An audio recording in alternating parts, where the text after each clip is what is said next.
the Stinky Popcorn Boys. We watch movies and eat popcorn. And you're stinky. Hello. We are the Stinky Popcorn Boys, just some boys talking about movies and how they made us feel. I am Patrick Baskwell, noted Patriot. I love hot dogs. When I was a child 2 years ago, I used to eat so many hot dogs, I would get headaches from the nitric acid that is in the hot dogs. I love hot dogs. I want hot dogs now. I am John and Gilardi. I'm John Gilardi, and I'm also a Patriot. I have a tricorn hat, and I thought it was the coolest thing as a kid. And after seeing this movie so many times and all the colonial field trips, I thought it just made me the guy. So I like tricorn hats. Hell yeah. There you go. How many tricorner hats do you have? I got one good one. I went all out. You got one good one? Yeah. Okay. And second question, how many times have you seen this movie? Well, first answer, or the first thing is buy once, cry once. You got to get the right tricorn hat. And I've seen this movie, I don't know, it's realistically 30 to 40 times. Oh, wow. Yeah. The vet over here. Yep. Okay. Yeah, you didn't know that, did you? Okay. I did not know that. I didn't know that this was a John Gilardi special. Yeah. Here we are, guys. We're doing a John Gilardi special. Indeed. 30-time Patriot watcher. And so, that's in honor of the 76th episode, figured why not let's watch The Patriot, a movie historically chronicling the founding of our nation. Not really, but I'll jump into the synopsis. So, The Patriot is a movie about the Revolutionary War, specifically in South Carolina, around the guerrilla fighters. It follows a fictional character of Martin, who is loosely based off of the Swamp Fox. Marion, the Swamp Fox, the original Swamp Fox. In this, they call him the Ghost. In real life, it was a Swamp Fox. And it's just about kind of the war in South Carolina and their efforts for the Revolutionary War. It's centering around the Martin family, who is torn apart by this total war that the colonists have found themselves in. Family members are dying. Towns and houses are being burned. So many. It's total war. So many. It's also just following a family through a war. And I don't know. I feel like that synopsizes it. Do you have anything to add? Yeah, it's pretty good. He's also a veteran of the French and Indian War. Yep. This is just a really interesting period of history. Oh, yeah. Because it's like, I think the French and Indian War is like 1750 something. And it's like essentially like 20, maybe even less years removed from 1754 to 1763. Yeah. Was the French and Indian War. And that was one of the reasons that the Revolutionary War happened, is because the British, along with the colonists who fought in the war, which was a lot of them, they incurred so much debt trying to win this war that then they were forced to do a lot of like the taxation and stuff, which led to the taxation without representation. You had a bunch of veterans who were in the colony who had fought in the French and Indian War, whose taxes were going up, which was like, hey, we did this war with you guys, and now you're what is this? Come on, TF, mate.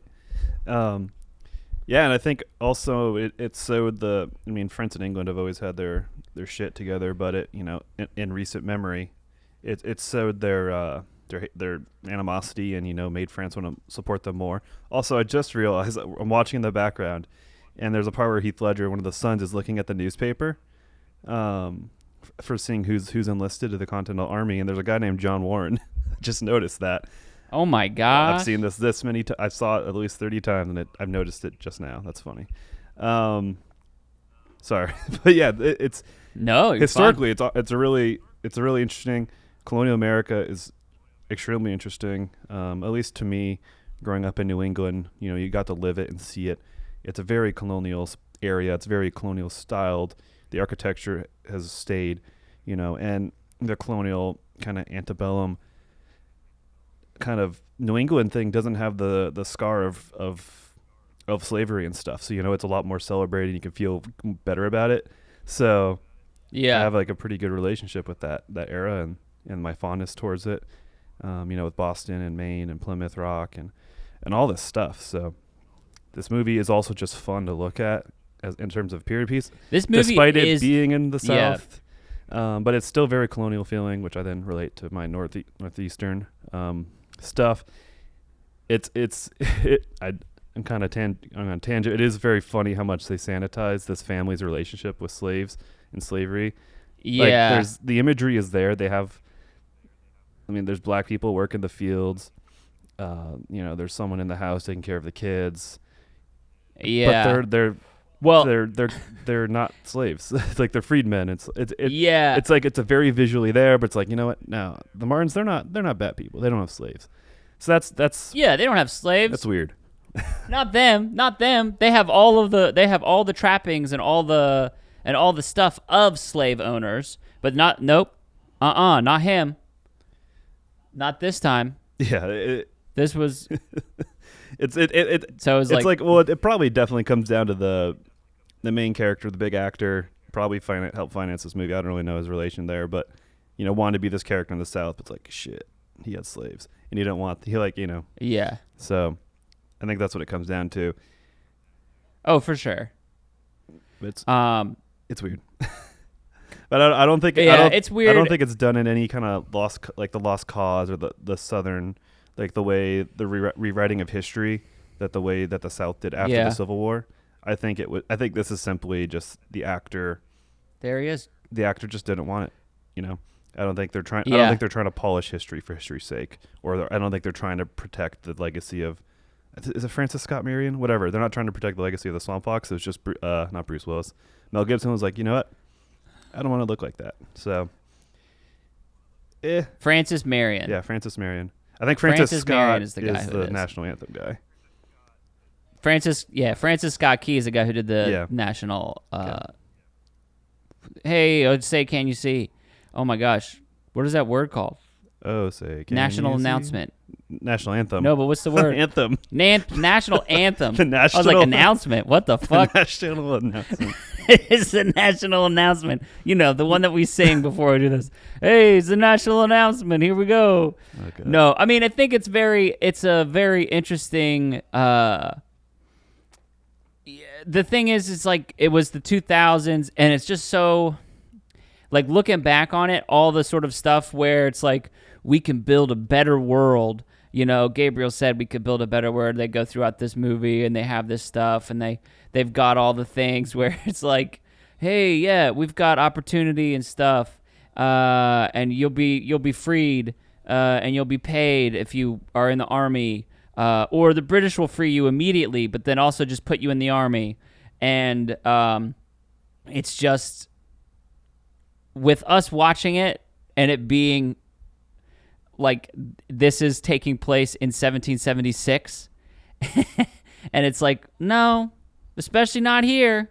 No. That's nope. It's a good for this story, but doesn't really, it's not true. It's very interesting, especially because it being in South Carolina in 1776. Which was also, I'm pretty sure, a pretty, like, hardcore, not jazz, but doing a Brexit. It's been a while since I read in fourth grade, I'll give you a little, for me. In fourth grade, I read the book Johnny Tremaine, which was funny because, I don't know if you saw the Ted Lasso episode on Friday. If you're up to date with Ted Lasso? The funeral one? Yeah, I saw that. But that was the book that his dad read for him, Oh. Johnny Tremaine, which is about a silversmith's apprentice in Boston who burns his hand and joins the Sons of Liberty, and it kind of was like his picture through Boston of the beginning of that movement. It's a really good book. I really loved it. But anyway, I was reading that in fourth grade when the two towers came down on like during 9/11, and I I got real into the American Revolution in that period. I read like essentially a college textbook of the American Revolution and like kind of charting it from the course of the French and Indian War all the way up to where it came up with like all the Stamp Act and all the various acts and stuff that led to the stuff. But it's been a while is what I'm saying. But from what I remember is South Carolina was like, no, we're making a shit ton of money and we're not dealing with any of these economic losses that you're talking about. Yeah. Or not as much. Well, it sounds like they're 9 of 13. Like they still, like as of when this movie starts, you know, and then that's got to have some accuracy there to some degree. I don't know, you know, so that reflects that. Oh, yeah. And then the amount of loyalists that they show. And this was really cool, I guess. The Tories. Yeah. Which is neat. And even like as a young kid, I thought this was like a just overall allegory of the whole revolution, which I think it is in some sense, or just like a representation. It sort of is. But so I was like, oh, that's the Benedict Arnold character, the Baldwin character. But that was just Yeah. And then paying attention to the dialogue, I was like, oh no, he was always a loyalist. It's like the line that he's the South Carolina Loyalist Militia made me always think he was a South Carolina militia. I don't know. It was just like a stupid detail. I just like. It was me simplifying it too much as a kid. Yeah. But I guess to piggyback off of that, my relation with this era in history, I mean, I love American history. I love history, but specifically American history because I've been able to live around it and live and experience it, going to the sites and museums and all that.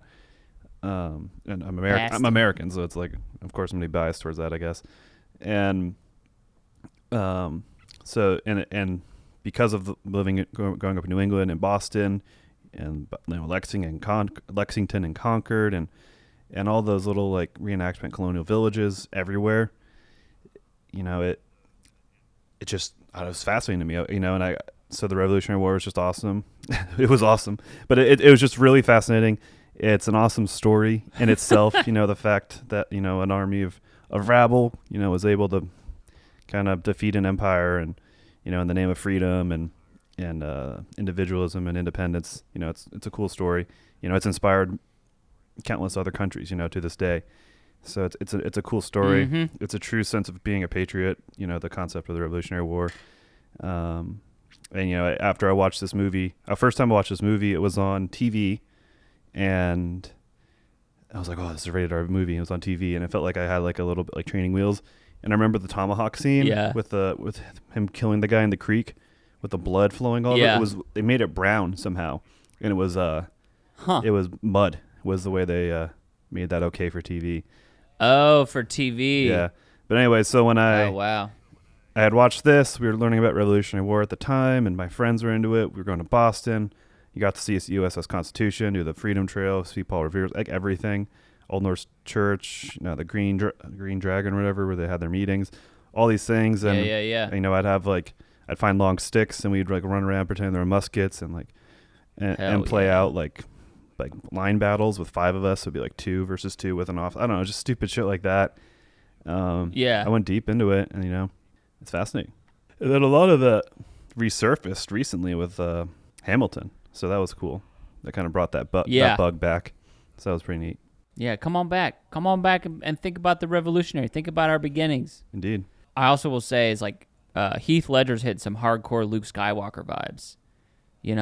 I think it's funny too. We're talking about like the Empire and stuff like that, and he's definitely hitting some hardcore Luke Skywalker vibes throughout this whole thing. Yeah. He's a great character, I think. In this, I mean, I think the structure. Here's one of the things that I really enjoyed about this movie. You've seen it before, right? I have seen it before, yeah. I saw it before. I mean, it'd been a minute. I don't know. Maybe high school I saw it. Maybe I saw it before then. But then I saw it again in high school. And I don't know. I feel like I've seen it on TV, like bits and pieces of it. But I've never, like, watched it. Yeah. I really like the... that they killed so many, spoiler alert, they killed so many of the kids, and they weren't afraid to take things away from him. I think that they could have done it more. I think they could have killed more of his kids. Get him out of here. No, I'm just kidding. Yeah, he had him to spare. Yeah, I know. I wrote that down at some point when I was watching this. Like, man, it's a good thing he's got so many. It's a good thing he's got so many kids, because they are really going through them. I was looking at all the ones that played the kids besides Heath Ledger, essentially, just to see what they look like grown up. I was just like, oh, it's been long enough, and the youngest girl's dead. Like, that actor died. Oh my god. Yeah, I was like, oh my, it just like shocked me. I was like Michael Scott when he learned that the chair model died. I was like, whoa. I was just sad. I don't know. Especially, mainly because you're watching like a cute little kid and like being a kid. Yeah. And then you know what, they're not here. Oh my gosh. And they're like immortalized in this movie, but it's also like, no, you're not. I'm sorry. Yeah. And then I think, isn't Logan Lerman is like the youngest son? Second, yeah. He's the one that like helps fight on the ambush. He's the older of the two that help in the ambush. He's the one that's... Is he? I think. He's the... Well, I got it. No, I'm pretty sure that's younger. I'm pretty sure that's Jurassic Park 3 kid, who's not Logan Lerman. No, it's Logan Lerman. He's William Martin. Oh, no, yeah. Wait, which one is he? So he's the youngest kid. I think he's the youngest. Barely has any screen time. He's the youngest. Yeah. Oh, okay, yeah. You're right. Yeah. Yeah, okay. Trevor Morgan's the Jurassic like, Park kid and weird. the older fighter brother. Yeah, who was like in a bunch of stuff, and then like I didn't realize that youngest one's Logan Lerman. Yeah, but he was a kid in a bunch of stuff. Yeah. I kept trying to, like, I saw it when in the little Amazon where it gives you like little fun secrets and stuff. And I was like, oh, cool. But then I couldn't find, because there was never a shot after that point that I saw it was him. And I was like, I'm not going to try and like scrub through this movie. But also, speaking of people who are in this movie, well, in one of the final battle scenes, when Mel Gibson shoots a British officer, he shoots my friend Zach Hanner, and Zach Hanner gets a good little death, and I'm like, whoa, who's that? Whoa, that's Zach Hanner. I had this. He's a friend of mine, or he's a sort of a, I don't know, a mentor type person who like was like, hey, this is some theater jazz. Here's some comedy. He's an actor here in Wilmington who, you know, I've known since I was like 9. Just a moment, and I was like, what hey, the that's hell? That's Zach He does Hanner. have a very British officer face. I can see it. See why they cast that part for him. Jason Isaacs. There's Adam Baldwin, who is not a Baldwin brother, who's in this movie. Jason Isaacs. Jason Isaacs? Yeah, the Dragoon guy. The main... Lucius Malfoy. Yeah. Lucius Malfoy. Yeah, the main villain. Yeah, so he's a good villain. And even like he was such a piece of He is. He's like made for it. He's built for it. Yeah, he's a but in this role he's so relentingly what he is. Yeah. But you see that he doesn't enjoy it. Like there's such a subtle moment like after he kills the first son, Thomas, I believe his name is. He's not apologetic. He's not like backing down from burning the house and killing the prisoners and stuff, and he shot a child. But there's ever so little. It's very much in the performance where you like, he's not enjoying it, you know, in a sense. So I don't know. I just in terms of the performance side, he's doing a job, and he has his moral parameters are a lot or don't matter as much when he's just trying to get the job done. I guess I don't know. It's good. Yeah. It's just like things I notice now watching it as I get older, and just the more, I don't know, where, you know, I still like the costumes and the guns and the action and all this stuff, but it's like almost the human element, you know, and how humans are handling these situations and their actions, and handling the like the fears or the anxieties or the highs and the lows. So I'm starting to notice that stuff a lot more, and it's really cool to go back to a film I'd seen a million times, you know, and pick up on that stuff. So I saw that through his performance, and that's why I'm shouting out Jason Isaacs' performance. Great job. But I mean, there's even a moment whenever Heath Ledger whenever he skewers Heath Ledger, where he's like, I killed another one of his sons. Got to do it. Came after me. Had to do what I had to do. Yep. Like, he's still an asshole, but it definitely, like you were saying, it's like, hey, this is the job. This is what must be done in order to win this war. I thought it was so funny. He was like, talk to me about Ohio. It's going to be great. It's going to be great for about until 1980s. It's going to start to kind of fall off from there, but you'll make a ton of money then. It's great. I mean, you'll be dead before then, bud. Yeah. Unless you go vampire. There's Abraham Lincoln. If in the Abraham Lincoln Vampire Slayer universe, this guy is part of that. He's definitely a vampire. Oh, for sure. Jason Isaac would be a great vampire. I'm sure he's a vampire somewhere for something, but I just want to put that out there. Tell me where it is. Tell me where he's a vampire, or please cast him as a vampire somebody. If not, the closest thing we'll have is not. I mean, the Malfoys are not vampires, but it's pretty aesthetics there, kind of. The aesthetics there, but I want to see him because Lucius Malfoy is such a, like, he's scary for a little while, but by the time you get to his payoff, I don't know. It's really good, the arc that the Malfoys have. Well, he's supposed to become pathetic. Yeah. He becomes pathetic, but I would love to see him become sympathetic. Oh, shit. He voice acts someone in Avatar. Oh. The Last Airbender. His voice is both of those dudes' voices are so good. Also, their eyes are beautiful. Like, when they were having their standoff together, both of their eyes are so beautiful. Mel Gibson or Heath Ledger?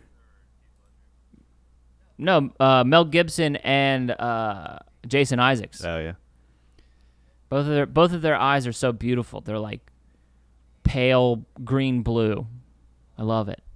And then yeah, I mean, Mel Gibson also has a great voice. It's too bad he's a alcoholic anti-Semite. Yeah, that's what I was going to transition to. Is like, that's unfortunate because I really like the movies he made in this era. Just the huge pitched battle movies, I guess.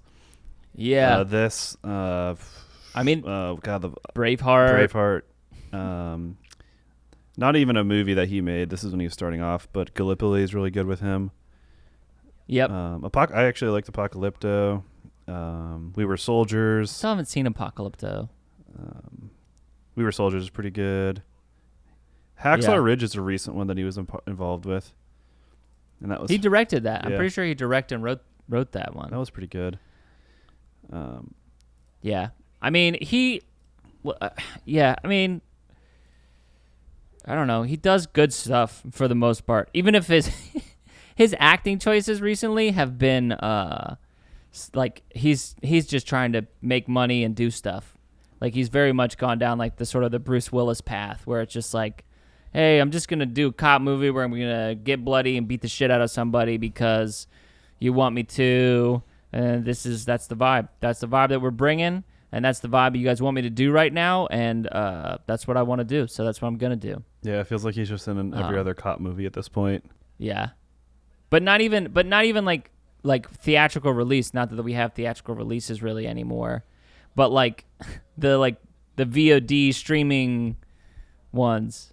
I don't know. It's an interesting career that he worked himself into by being an anti-Semite alcoholic guy with a, like, I remember after Passion of the Christ, whenever like the voicemails came out when he was like berating his wife and saying that he was gonna, I don't even remember. I can't even repeat, but it was like damn, that's truly awful stuff. Yeah. And then he got a DUI and was like, just like crazy anti-Semitic stuff. And it was just like, Jesus Christ. Okay. Wow. Yep. That's before the internet age, which is crazy. Like, it almost seems impressive in a sense to get canceled before the canceled era, because no one really did. Unless the means of getting exposed was much more difficult, with voicemails, backstage video recordings on a shitty cell phone camera. Like, that was cutting edge at that time for cancel, with the Seinfeld guy. Yeah. Was it Kramer? Whatever he. Oh, yeah. And then So Yeah. that's just an interesting little thing. Is getting canceled before that was even like before the means of technology or accountability was something we cared about, which is like or Hollywood cared about rather. I don't know. We just didn't necessarily have the vernacular for it. Yeah. Like it was still there, but it was like, no, it's like no. I mean, he was blacklisted. Yeah. That would be, I guess, is like people are like, well, we can't really, because it's Mel Gibson, so it's like, well, we can't really sell a movie that's because it's like, wow, great job, Mel Gibson. We want to see Mel Gibson because everyone's like, isn't he like kind of terrible? Right now. But it is interesting, like some of those guys, not necessarily the guy who played Kramer, but like Mel Gibson, who has sort of like made a little comeback or carved out a little niche for himself, doing his VODs and then directing Hacksaw Ridge, and I'm sure he's working on other stuff, but it's like he was probably, I don't know, would you say he was probably like on par with like Tom Cruise for like a little while there? Yeah. As far as like being a bankable star? Yeah. Or probably Russell Crowe, probably another Australian. Like Russell Crowe and Mel Gibson for a while. Well, Mel Gibson is like, Australian-American. It's an interesting combo. Oh, okay. Yeah. But he made his break in Australian cinema. Yeah, with Mad Max, baby. Yeah, Mad Max and Gallipoli. Have you seen Gallipoli? Yeah. I haven't seen Gallipoli. It's on my list. I've only seen it. It's been on my list for a while. I saw it once and I was like, fuck, this is good. It's a good movie. Oh, I wrote down in my notes it's pretty interesting. As we were already past this, but the first face we see is a slave. But we're too far ahead now. We can't talk about that now. Like just like in terms of like the composition of how the things work. Yeah, I think setting the scene, but not really of the setting of Southern Farm tobacco plantation, but then sanitizing it because Mel Gibson didn't want to be cast as that light. Probably. I thought one thing was interesting was the Post Rider, the excitement around that, and like I was like, yeah, that's the internet for them. Like that's you got a hoop and stick. That's the level of entertainment and excitement we're at. So like, I think that's cool, and that's just a kind of cool realization of how things progress, I guess, and our relativity with that, and even just something as much as our attention spans are severely shortened now compared to then. Yeah. And kind of jumping off of that too, like even the like excitement that we're like, hey, we're going to Charleston. And it's like, oh, fuck yeah, we're going to Charleston. We're going to go be around other people. Everybody's going to be in one spot. Yeah. And it was like, and then with Heath Ledger talking to that girl where he's like, hey, what's up? And she's like, yeah, last time I saw you put ink in my tea because you were a little boy and I was a little girl and you were an asshole to me. And he's like, oh, are you sure? That was my brother. And it's like, yeah. But it's just like, it would be wild to like see people years and years apart where it's like by the time like, and then you hold those memories so close because it's like, and I mean, I guess that's why like sort of the grudges would be able to be like built that way. But also it's like, I don't know, like it's a whole new person the next time you see them. Yeah. I mean, change every 5 years or so, let's say roughly, and I'd agree with that. I think it's 5 or 7, but 7 or whatever. But it's just really, I don't know. It's really cool. It's really cool to kind of like, again, you talk about how separated everything was in this time period and how far apart everyone was, which was just, I don't know. It's just cool that like I had that same thought with them seeing the Post Rider where it's like this is probably the first time that they've seen someone who wasn't their dad on a horse in a long time. Yeah. Well, it's just the sense of how big the world was, and then even like transatlantic travel made the world smaller, and then different advents like the railroad made the world smaller, but even but then now you have the internet made the world probably as small as it's like the internet, satellites, and all that kind of stuff has made the world the smallest it's ever going to be. Yeah. And so I don't think it's going to get it's only going to get smaller from here with like colonization of other planets and stuff. I guess. I mean, that wouldn't really. That's a relativity thing, though. It's coming, that bud. wouldn't change it. Here on this rock. Yeah. We're at. But it's just interesting, and in the world of all the noise and craziness and anxieties from like everything you see burning and all this stuff, it's like part of me is like, Yeah. it'd been nice just to like kind of in essence live in a simpler time. Obviously the disease and wondering about eating and all that stuff aside, but just like the concept, I don't know. I guess it's just moved to Norway. I was thinking I was thinking about that, about how nice it would have been to have been a part of like the arrogant, ignorant 80s, like 70s and 80s of this era. Oh, where it's just like art, like you guys just like 20, 30 years ago. Yeah, yeah. Well, I saw where it's like, I saw a meme and it was like, I'm getting real fucking tired of living at the end of the fuck around era to be living and growing up in the find out era, Yeah. And I've been cataloging and digitizing all my family's photos and stuff, and I'm seeing like photos of my mom and dad hanging out with me as an infant, and then pictures of them and friends and stuff, and it's like I got really jealous of them being the age I am now in the 80s and 90s. And it took the whole 80s, 90s nostalgia to a whole new level of just envy. It's like just because there was so much optimism then, and the 90s had such insane optimism, and that's why the 9/11 attacks were such a crazy whiplash, So I don't know. I cut you off, but I was so excited that you said that because it's like such a specific thought I've had. No, because I was like, it was the same thing where it's like, what if we just did cocaine and sold stocks, and like money was just there, and it was just like, hey, don't worry about it, like the arrogant ignorance that everything is gonna work out and that we're living at the peak. Because I think that's one of the things that even as like right before the technology boom, of like the fucking like 90s, like the 70s and 80s. Would have been great. Where also there's always awful shit going on. Yes. I don't want to downplay any of that. And especially, hey, what's up, straight white man? It's gonna be great for you in pretty much any era that you're at. So yeah, there's that. But I think during like the 70s and 80s, maybe the early 90s, like essentially when I was born, it would have been like, hey, this would have been a fun time. To be like moderately successful because the world is both so small and you get all the benefits of it, but then you're also ignorant and arrogant enough to think that this is going to be fine. Yeah. But now we're faced with our fucking the results of our actions. So and we're reminded by it by a million screens a day. Like the screens in my possession is an insane thing to think about.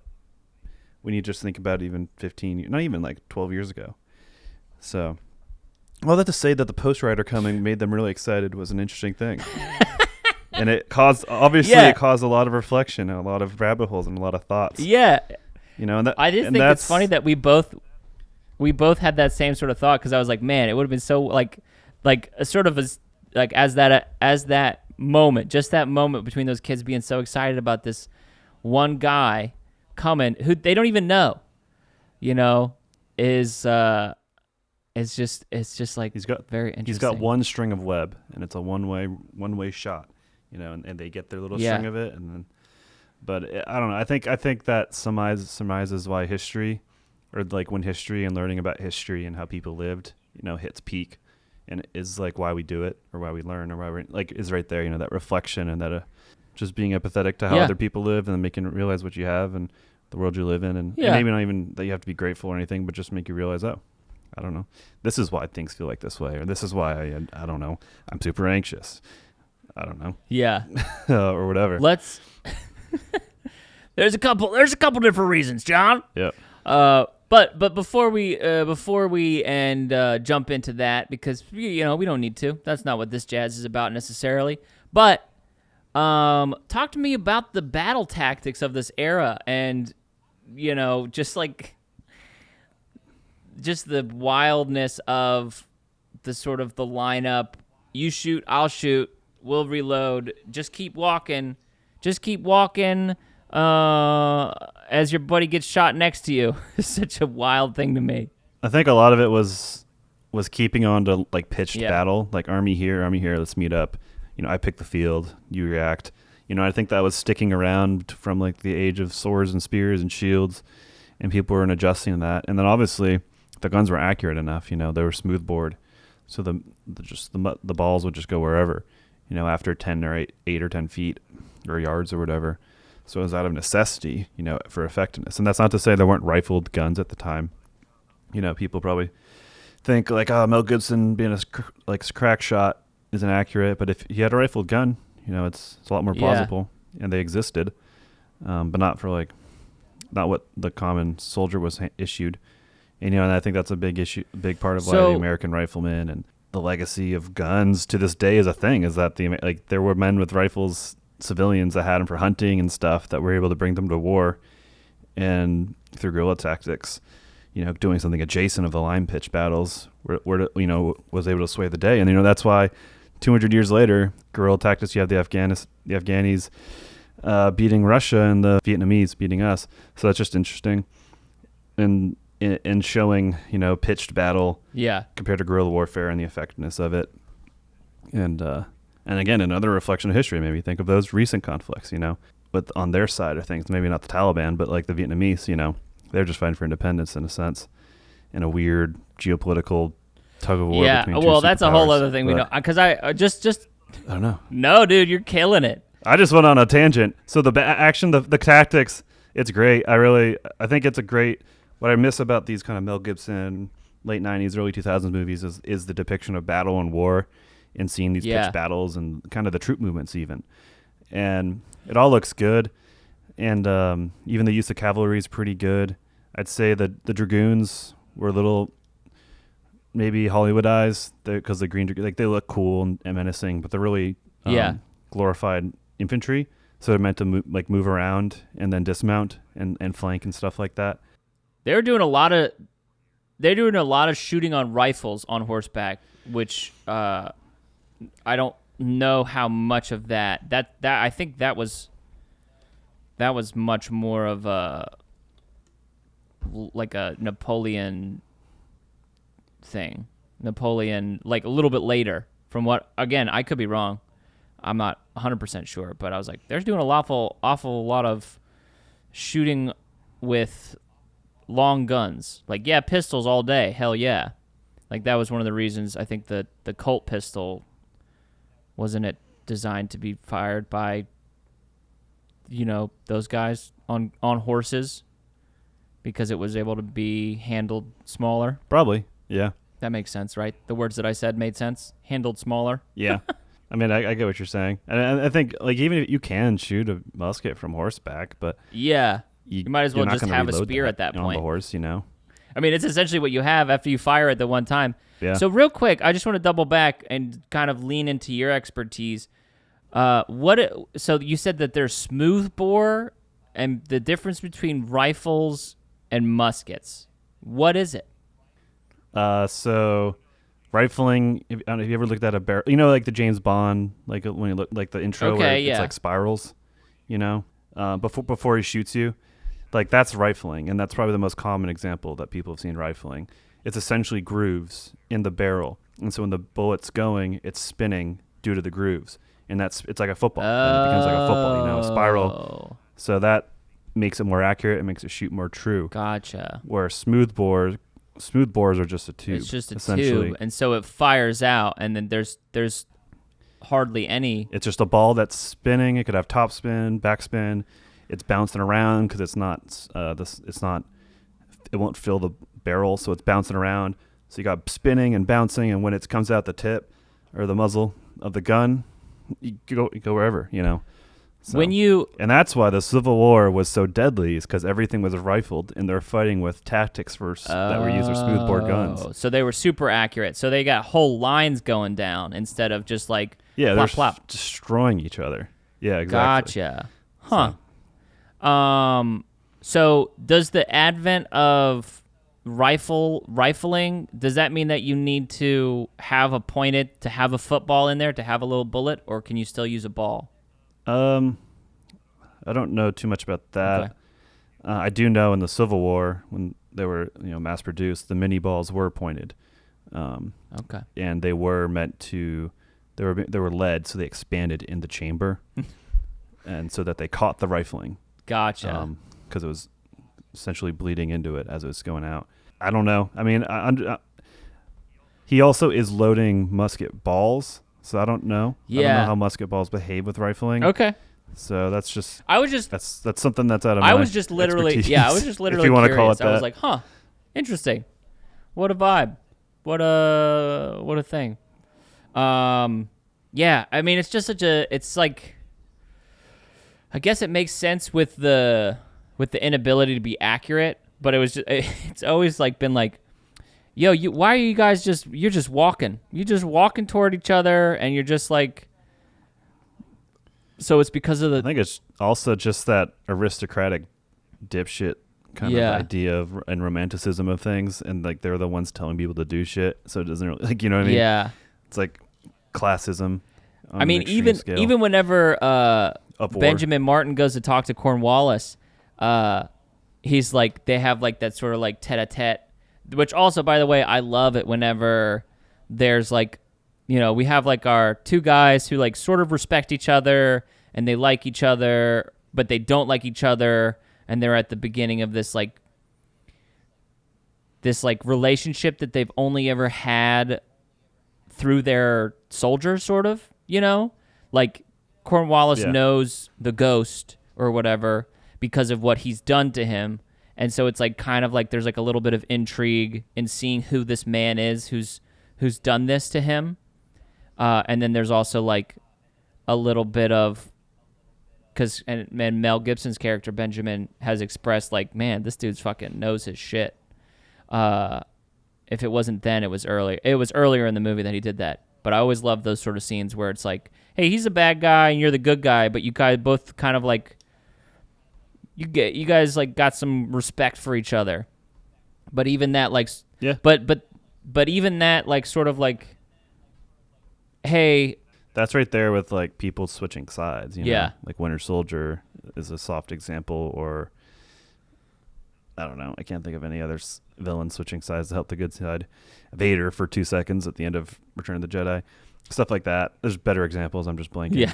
Benedict Arnold. It's right there. Yeah. Well, he's the opposite of that. Yeah. He's leaving the good side. Yeah. To go to the bad. Not from his perspective. Yeah. That was an interesting one. The Jedi are evil. From my point of view. What is he? From my point of view, the Jedi are evil. It's like, okay, Anakin. But that scene where they sort of are playing out where it's like, all right, well, here, because don't target my officers. Hey, should your officers be targeting children? It's like, well, that's a different matter. It's like, is it? Is it a different matter? And anyway, like that's sort of like talking about the rules of engagement, which was such a big, like even with the dueling, make sure we have a doctor. Like the ways that throughout the brutality, which especially where it is so brutal, like they go through and they show you the battles and stuff like that, where it's like, yeah, we got our fancy uniforms on, but these dudes are getting messed up. Cannonball goes through the guy's head. Oh, yeah. Cannonball runs through, knocks over their legs. No more leg. And it's like, it's an interesting reflection on now talking about guerrilla tactics, where it's like the idea of keeping civility in something that is so brutal, and then how as like the various barriers have been broken down and we've gotten farther and farther and farther away from that, like there's almost nothing that is off limits, where it's just like war is war. And it's like, I don't know if I have a point that I'm making, but it's just interesting to see the point counterpoint, because it's like, well, of course I'm going to get you when you're sleeping. Who cares if it's fair or not? Of course I'm going to throw a wedding and then slit all your throats. Who cares if it's fair or not, as long as I get what I want? And yeah, the only like devil's advocate, if like I'm trying to like, is just the golden rule: treat others as you want to be treated. So then it's like setting up an ecosystem of expectations, No. and then it becomes a match of the wits and a true chess match of here's the board, here we are, because we know we're both of, in air quotes, honor. Yeah. And so this is the battle where we can really measure ourselves up. You know, we Yeah. can throw some haymakers, some maneuvers within the playing board. You know, that's my Don't hit me in the argument for it, and nuts. I think that's why. Yeah, and I think that can exist in Europe where they're all like that, you know, and it was like that for a while. And I don't know the intricacies of the Napoleonic War or what kind of stuff was done out of the typical rules of engagement and warfare and stuff like that. But I imagine like any time from the 1700 to the mid 1850s, you know, that shit was happening in Europe, you know, Yeah. specifically. And I think that's where that ideology and doctrine was a thing. Yeah. I mean, It's that's simple to that. yes, Ragnar. I wasn't saying that you should go do total war. I'm just saying that it's like we went from No, I agree with you in a sense. Like I'm not trying. I'm just saying. I'm trying to put it in what they're thinking. But Yeah. I mean, I think if you're going to war, you should win. You should try to win. You know. But there is a balance And because you're- it is like and you should expect that out of your opponent too. there is a balance though because it's like I don't know. Let's take it. I mean, taking it to sports, it's like, is it bad that the Golden State Warriors got Kevin Durant when they got him? Because it's like, of course we're going to win now because we have three of the best shooters on the planet, you know, and of course we're going to win. But then they get injured and they lose to the Toronto Raptors. Or taking it to football, of course. Listen, the fucking Patriots went 18-0 and lost in the Super Bowl. Right? They lost in the Super Bowl that year with Randy Moss whenever Tom Brady threw 50 touchdowns, and they lost to the lowly New York Giants because of any given Sunday, you know? It just happened. And it's like I don't know. Yeah. No, but it's just like I don't know the point I'm making necessarily, but it's like eventually everything kind of goes to the mean, you know, everything regresses to the mean. And that's what I'm saying. I'm going to beat this dog. I'm not going to beat this dog. Well, there's the old saying, and I think it sticks to anything, but it's like everyone has a plan until everything happens, I think. And I think it's some famous war quote. But it's funny you brought up sports, and it's not something that people think about a lot. Like sports are also like an avenue of like entertainment, you know, to quell the masses and then keep us entertained, you know, so that the lizard people can keep it like taking advantage of everyone. But it also, you know, originated as like war simulation and war games, you know. And football, not necessarily designed at this point because games have been a thing in sports, but like I think football is one of the best iterations of war simulation. You know, it's essentially a chess game, you know, with people running around. Like lacrosse was a war game between Native American tribes. Baseball was a war game because they were bored. Yeah. So it's interesting, and I think something I was going to say earlier is like the notion of war and combat in Europe had been so weird and so like whatever. Yeah. You know, like they've been fighting each other all the time for hundreds and I'd say 1,000 years. You know, getting towards a couple hundred years ago. Yeah.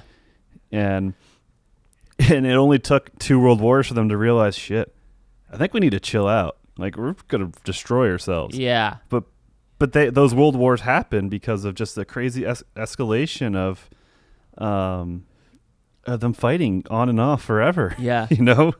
Well, and it's interesting. It's funny, I guess, in a sense, just like how there's this notion of like war hawking Americans, and it's mainly just because they outwarred themselves for 1,000 years. In a sense. Yes, we've had our fair of course, you guys are going to war. be all peaceful and over it. Yes, we're good. We've been fighting. They like really they did it so much that they made it a sport, and they're just like, yes, Yeah. yes, this is just what you do. And then it is funny too, talking about tactics. It's like World War One was bloody and awful because of the treaties and stuff, and also because of the advancement in technology, and then the old tactics like the trench warfare and stuff like that, which is essentially like new age line warfare, but then with like fucking insane technology upgrades. Like it's almost like if they were trying to do like line warfare, but literally with like machine guns and howitzer artilleries and stuff, where it's just like, yeah. No, like of course Well, I think they're gonna get down. And then the Nazis rose to power because they broke all the rules, both with being humane to people, but also as far as like they were like, hey, we're gonna move fast. We're gonna go through towns. We're gonna move as fast as we can, and we're gonna give our soldiers amphetamines, and we're just gonna move, and we're gonna take everything. We're gonna go in, and we're just gonna take it. Like, so it's just funny that those two were like kind of the peak of both, like where the technology outpaces the tactics, and then the tactics didn't have a chance to catch up, and the rules of engagement or so were broken with the Nazis. I mean, that's the whole thing about the Germans and the Germanic people and the Prussians is that was their thing. They were warring. They were soldiers. They had mandatory conscription and stuff. Where the French had a proud military tradition pretty much up until the World Wars. Like that's another thing is France was like super well respected and feared and all these things with military. I mean, look at the Revolutionary War. Like, hell yeah, we got France to help us. Yeah. And then the two world wars just destroyed that in them, And England probably got off as best as they did because they were isolated in a sense. Well, and they had a stronger being an island navy. nation. They had a stronger navy, and they maintained naval dominance after their like sort of naval war with Spain, because it was Britain and Spain. France never really had a strong navy, but Germany tried to, and it failed. Yeah, but Britain has always had a really strong navy, partly because they're an island nation, so they've got to go. But then they also essentially they kind of had like little colonies stashed everywhere, and they didn't like the way that the Spanish did. The Spanish kind of pressed their colonies to like make profit, and the British, again, I'm sure they pressed them, but for the most part, they were just kind of like, you are ours. That's it. Yeah. This is ours. Well, I guess something to wrap that up, the whole era, and kind of pulls everything together, and that's something that I just think is really interesting, not too related to the movie, but it's related to all the themes we've talked about, is the painting, The Return of the Mayflower. And obviously the Mayflower, leaves and tries to make the first colony. It's a spiritual thing of countrymen of England leaving, and they start this whole new thing. We lead to war and recurring war and this bitterness and all this stuff, and strained relations. Even the Civil War, England was going to support the South, to keep the U.S. divided. Yeah. And so it wasn't all goody until then. But then World War I, and England is 7 months from capitulation, and they're going to fall apart, and the world as we know it would be different. And then the U.S. joins the war, and 7 destroyers go to England, and there's a painting of it called The Return of the Mayflower, and it's like the brother leaves and they come back, and it's like, it's so romanticized, but to me I think it's like one of the coolest kind of like symbolic things. And through the next 100 years of the English and U.S. relationships, it's been for the most part very good. Yeah. Even now we just signed a huge treaty with them in Australia, so it's like I think that Return of the Mayflower and the whole American colonialism English relationship it's a really cool kind of moment and symbol. There you go. I wanted to share that because I thought it was sweet, and I don't know how to share that, but this was a good time to share that because when I learned about that painting, and made me think about that moment, I was like, "Fuck yeah, that's cool." Nice. So That's good. What do you give this thing? Obviously, you've watched it 31 times now. What's your review? I gave it a 4 out of 5. Okay. I like it a lot. Yeah. I'll give it a really solid Patrick 2.5, 3 I'll give it a 3. Like, hey, yeah, pretty fun. Kind of long. Kind of drags at some parts. I was like, 2 hours 44 minutes. Jeez.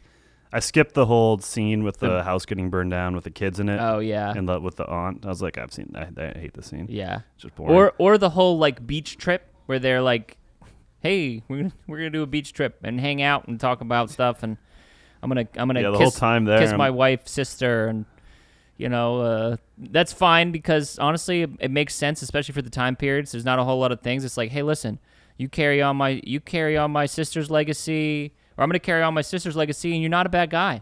That's kind of it. Yeah, I bought it. I mean, that was just the vibe of the era, where it was just like, honestly, you're doing a good thing. If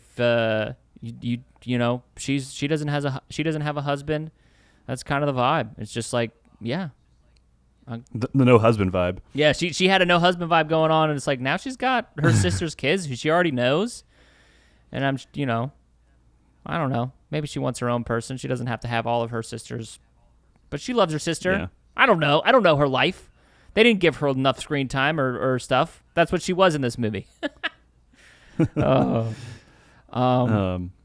yeah. But yeah, I'd say watch it if you're interested in history. Yeah. If you got through this podcast of us pretending to be experts about history. Definitely, that's what we are. Because you're interested in history yourself. Yeah. Because you stayed. You were like, okay, yeah, these guys, this is not where I thought this was going to go. But yeah, here it is. Oh, I love the scene. I'm right at the part where the guy is hard of hearing. I want to write your daughter. And I guarantee you at one point he's like, you want to ride my daughter? Yeah, it's definitely, especially with the joke later about the, of course you call yourself a man. He's like, can I call on Ann or something like that? That's what he's actually saying.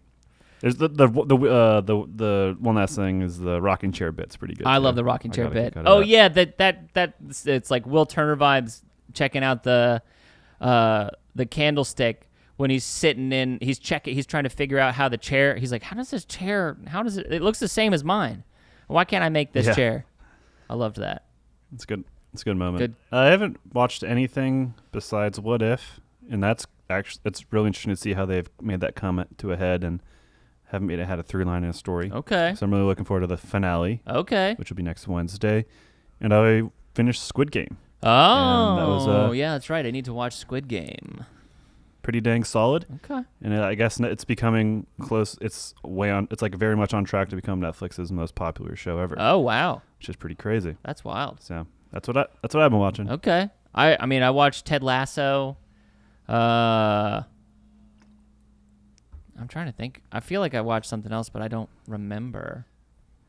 I think we'll talk about Ted Lasso. Yeah. But them cross-cutting the story of catching her dad cheating and Ted Lasso's dad's fate. I guess I don't want to... his suicide. I don't know. I was like, I'm not going to spoil it, but it's like, whatever. It felt really tone deaf. Okay. And I thought that was a bad call. Okay. Because they're both traumatic events, but one is definitely way more traumatic. Well, I think... And it definitely felt like we could talk about that. And I think there's a... Yeah. We could talk about that. I think that ruined the episode for me. Okay. Because, I don't know. That's a little preview to come for Ted Lasso. A little preview to come. Seasons 1 and 2 review. Yeah. Well, thank you guys so much for sticking it out here with the History Boys podcast. Stinky Popcorn Boys doing some history. Talking about Stinky History Boys. Stinky History Boys. Hit us up on Twitter. Tell us what you think we should watch next. Tell us, I don't know. Don't send us any voicemails of you berating your wife. I don't want to hear that. Thank you so much.